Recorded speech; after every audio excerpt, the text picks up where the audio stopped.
and so forth. Now, when you come to opening an account, how much to put in here? Can you trade a futures account with 20 grand, 50 grand? You could.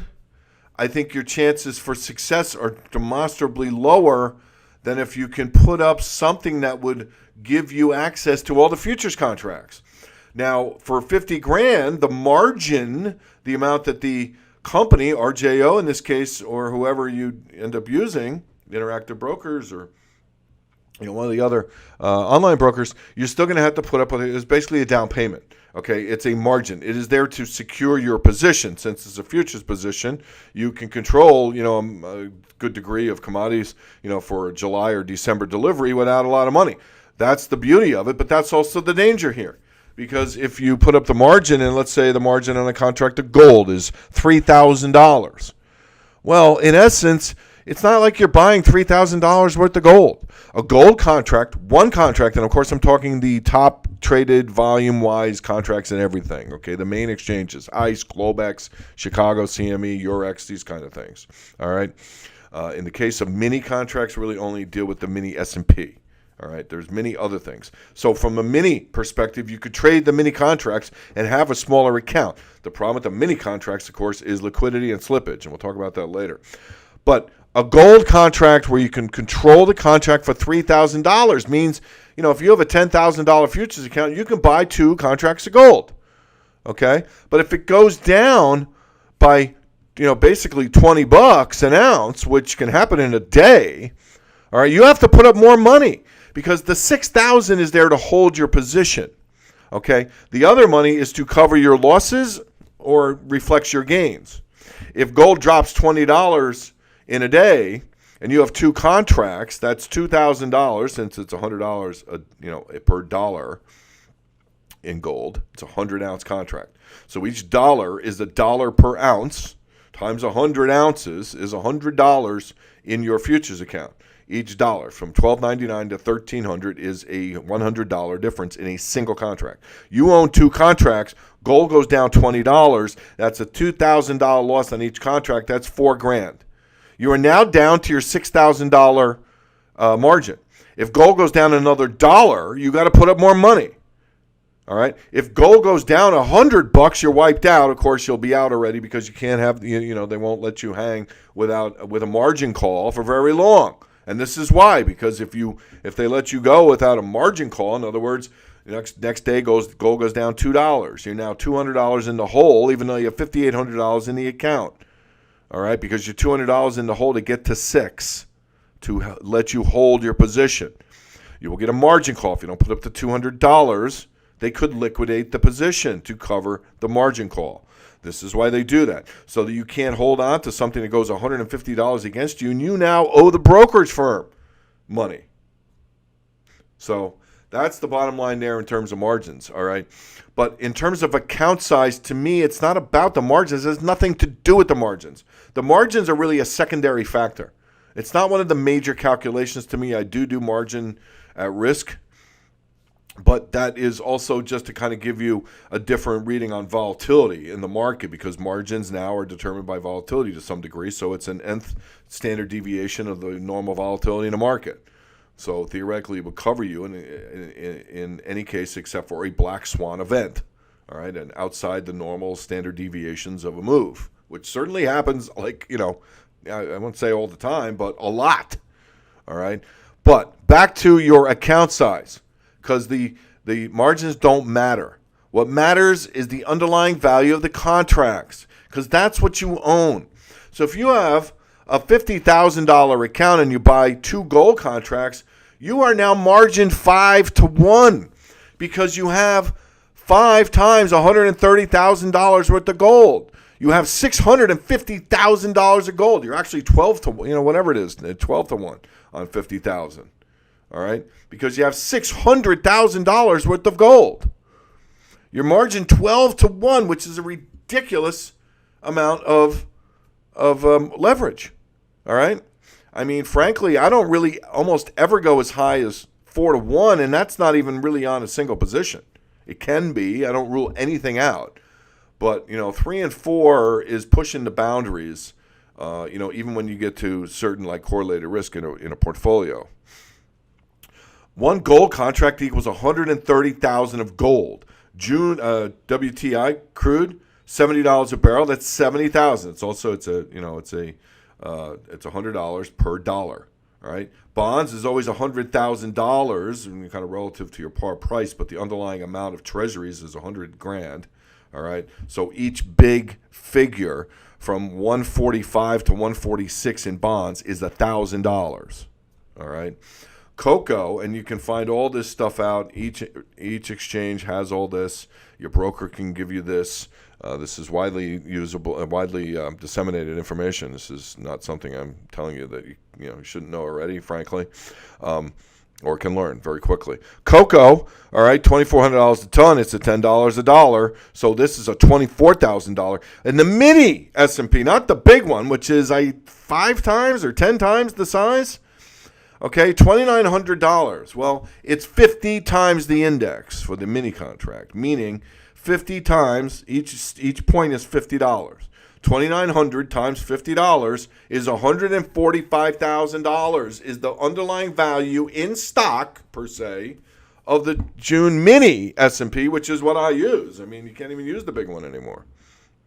Unless you got millions of dollars in each account. We do individually managed accounts, so we don't pool money. Everything's transparent up aboard, and you see it every day, and it's completely, untouched and, never pooled or commingled. Well, from this, from that perspective, and the perspective from which you be looking at it, of opening your own account, I mean, frankly, if you want to trade the S&P, which I think you absolutely need to do, all right, and you want to be theoretically in a position where you're not leveraged more than 1-to-1. I mean, let's start there, all right? Because, frankly, again, I don't use position size based on leverage, but let's just use that as a starting point because it's a valuable measurement from the context, in the context of which we're using it. So, bottom line is a $150,000 account is kind of minimum. Unless you say, I'm not going to trade the S&P 500, I'm not going to trade gold, or you're going to trade the mini gold, no. Or you're going to trade silver, maybe. But you see where I'm going with this, all right? The issue stems from trying to equalize your leverage across all positions, too. Because if you have a $150,000 account and 1-to-1 is 145,000 S&P and you want to make everything equal, that means you're buying 6 cocoa. All right, so now we're getting into position size already, which is mostly in lesson 2, but we have to apply it here so you can understand kind of the basis for what we're talking about. All right, so let's say you have a $150,000 account and you want to make each position equal. All right, and I'm not against doing that. It's not how I do it, but it's certainly a justifiable, viable, credible way to do it. So if you wanted to do that, the problem is then you're buying 6 cocoa every time. You're buying 1 S&P every time. And where the stop is doesn't matter. All right?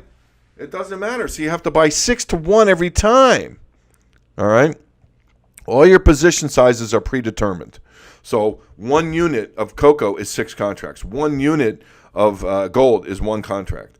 1 unit of crude would be 2 contracts because you can go to 140,000 against 150. Okay, this is where you're not sure what to do with T-bonds because it's 1.5. Do you do 1 or do you do 2? Well, you're going to have to decide. Do you want to be leveraged? But for me, it's about the stop price. All right, it has nothing to do with the leverage here. Okay, leverage to me is separate and not how we determine position size. To me, I don't care that the leverage isn't equal in every trade. In fact, I don't want it to be. All right, I would prefer that the risk on every trade is equal. Okay, not the position size. The position size being determined by the risk means that you have a lot of latitude. All right, because there would be cases where, say, the risk in a cocoa trade is, 0.2, 0.2%, and I'm willing to risk 0.6. Well, I can go 3 times my normal unit size, which means 18 contracts of cocoa. Now, I'm not suggesting you do that on 150 grand because, frankly, you're not going to find a 0.2 risk on 150 grand. That's part of the problem here, too. Okay, so you can adjust the contracts even in the S&P. Say you have a really low risk trade in the S&P where it's $700 a contract, the risk. Well, now maybe you can do 2 if you're risking, say, $1,500 per trade, which is 1%, which is why I'm not recommending 150 as a starting point, because 1% a trade is too high. All right, but I choose, and again, using the fixed leverage to NAV will help your return sometimes, and it will hurt you at other times. All right, I would much rather have the hard stop loss dictate my trade. So, but here's where a $150,000 account becomes somewhat problematic from that perspective, because just the cocoa trade we just did, the risk was something like, I don't know, $130. That's $1,300 a contract, right? That's almost 1% of 150 grand value, account value. I don't want my risk per trade to be 1%. That only gives me 20 max losses. It's almost like playing poker. How many big blinds do you have? Well, how many max losses do you have? I want 40 or 50. All right, so I'm going to be looking at something like 0.4 is my optimum. I might go as high as 0.6, but you can't really do that with 150 grand because that's a small amount of money. That's basically $700, which means if you're risking a full point in the T-bonds, you can't make the trade unless you're willing to throw out your risk rules, which increases your likelihood of failure. So you can see already one of the big problems, and it's unfortunate because I might have just eliminated people, and say, okay, well, thanks, Greg, for the course, but I can't trade futures because they don't have the capital. There are things you can do to get around some of these ideas, but at the end of the day, there really isn't. Not from a risk perspective, not from a slope of, risk of ruin. Because that's what it's all about. It's it's risk of ruin here, and $150,000 using a 1% per trade stop really lessens your odds, because the odds are you're going to go through a string of losses. It's just the probability curve. Okay, anyone that tells you they're right 80% of the time is frankly full of shit. If you're right half the time, you can be wildly successful. It's like playing baseball. If you can be a 400 hitter, you're in the Hall of Fame. Frankly, if you can be a 400 hitter in the futures markets, you can be in the Hall of Fame. It's all about maximizing your profit and cutting your losses. That's the important ratio, more so than if I'm right 50% of the time and I make 3 times as much as I lose, you're a rock star. All right? So it's not so much about being right all the time. You have to have the flexibility to be wrong, and to be wrong consecutive times or over a period of time. First half of 2018, we had a lot of little trades that didn't work out that ended up working out later in the year. Same trades, a lot of little losses. Track record doesn't look great all of a sudden, over a 4-month period. But that's not what it's all about, a 4-month period. Really. Not a sprint, but, not a sprint, but a marathon. All right. In this case, $150,000 doesn't give you much flexibility at all because the underlying value are so high. All right. Even the Treasury bond, 67% of your total nest egg here is in T-bonds if you buy one contract. This is each one contract. Now, this is why I like taking it up to maybe 250, because look at the drop in the UVs. Nothing's above 60, and you're 10, 20, versus 50, 60, 90, only 16 here. Well, that goes down to 10. So you get the difference between 150 and 250 is significant. It really is. About as significant as 50 to 150, which is frankly more significant. But this is a much greater odds of success because you have more big blinds, more hands to be played, from a poker analogy. Okay, absorbing a run of losses a lot easier with an extra $100,000 in the bank.